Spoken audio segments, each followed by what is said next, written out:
हम उस देश के नागरिक हैं जिसके होठों में गंगा और हाथों में तिरंगा है। भारत की आज़ादी के लिए तुम मुझे खून दो, मैं तुम्हें आज़ादी दूंगा। जैसे नारों से देश के लाखों क्रांतिकारियों के दिलों की धड़कन बने नेताजी सुभाष चंद्र बोस। देश की सबसे कम उम्र की प्रतिभागी के रूप में नेताजी सुभाष चंद्र बोस के जन्म जयंती पर दिल्ली के संसद भवन में अपना वक्तव्य रखने वाली अपूर्वा सिंह आज हमारे साथ है।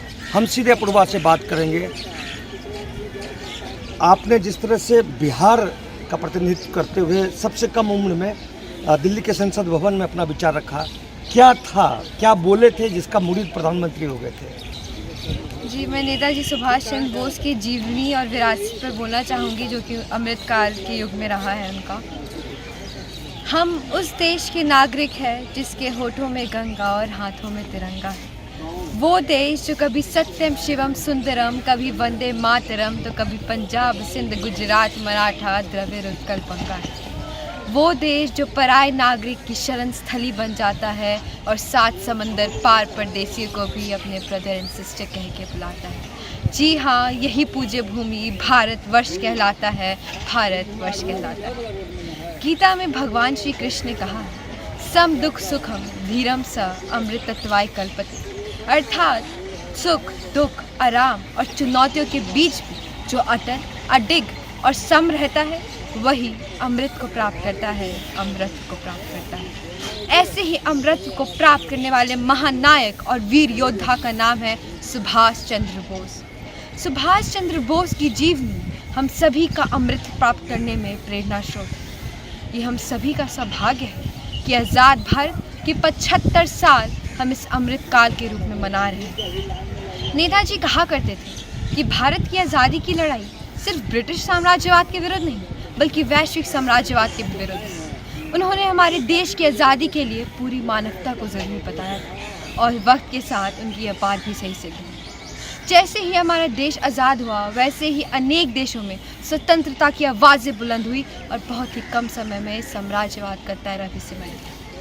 भारत की आज़ादी के लिए तुम मुझे खून दो, मैं तुम्हें आज़ादी दूंगा। जैसे नारों से देश के लाखों क्रांतिकारियों के दिलों की धड़कन बने नेताजी सुभाष चंद्र बोस। अपने माता पिता के सपने को पूरा करने के लिए उन्होंने 1920 ईस्वी में सिविल सेवा परीक्षा पास की, परंतु भारत में चल रहे अनेक आंदोलनों के कारण उन्होंने 1921 ईस्वी में अपने पद से इस्तीफा दिया और भारत लौट आए। सन 1943 ईस्वी में उन्होंने आज़ाद हिंद फौज की स्थापना की और उन्होंने कहा था कि हमारी यात्रा चाहे कितनी भी कष्टदायक हो, हमारी रास्ता चाहे कितनी भी भयानक और पथरीली क्यों ना हो, फिर भी हमें आगे बढ़ना है। सफलता का दिन दूर हो सकता है, किंतु उसका आना अनिवार्य है, उसका आना अनिवार्य है। सुभाष चंद्र बोस ऐसे महान व्यक्ति थे जिनकी स्वीकार्यता पूरी दुनिया में थी। उनमें साहस और स्वाभिमान था, तो दूसरी ओर विचार और दर्शन भी थे। उनको भारत का आधुनिकीकरण करना था। वो कहते थे कि भारत ऐसा देश नहीं जो अपनी सौभाग्यशाली विरासत को भूल जाए, बल्कि भारत का विश्व विरासत पूरे भारतवासियों के दिलों की धड़कन में है एवं उनकी परंपराओं में। अगर आज हमारा देश उनके कई रास्ते पे चलता तो आज हमारा भारत नई ऊंचाई हासिल करे। जय हिंद, जय भारत। तो इस तरह हमारे साथ अपूर्वा सिंह थी, जिसने देश के सेंट्रल हॉल में, संसद भवन के सेंट्रल हॉल में बिहार का प्रतिनिधित्व करते हुए नेताजी सुभाष चंद्र बोस पर अपना वक्तव्य रखा था, जिसके मुरीद प्रधानमंत्री नरेंद्र मोदी भी हुए थे। जो भाषण थी वह आपके सामने शेयर की है। अपने सहयोग के प्रसन्न सुबोध के साथ कुणाल शेखर, भागलपुर।